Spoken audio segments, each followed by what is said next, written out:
Hey everyone, today we're going to be installing a refrigerator into a Kenworth T680.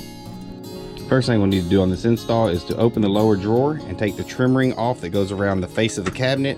Also, it goes around the drawer below it as well. Once we get our trim ring off, we're going to want to come to the bunk control panel and turn the fridge switch off.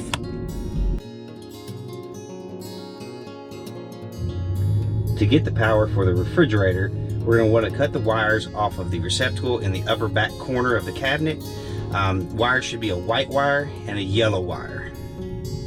If you let the fridge supplier know that you're installing into a Kenworth truck, you should receive a mating wire for the fridge, and we'll take those in a couple barrel connectors, connect them to the truck wiring, red going with yellow, black going with white.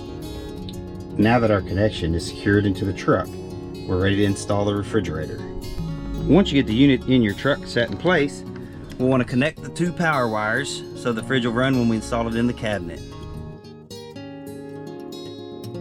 Alright, we've got the fridge slid into the cabinet. Now we're going to want to put the 6 screws that go around the outside of the refrigerator to hold it in.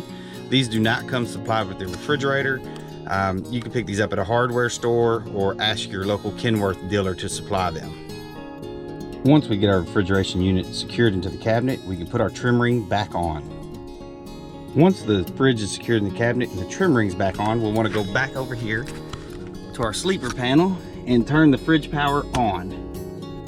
We have power to the fridge. Now we'll want to open the unit, go inside, open the freezer section as well, and in the back you'll see there's a thermostat dial. You'll want to set that to 5. This is the Indel 49-liter drawer style fridge freezer combo for the Kenworth T680. That'll do it for us today, everybody. I hope you enjoy this video. If you do, like, share, and subscribe.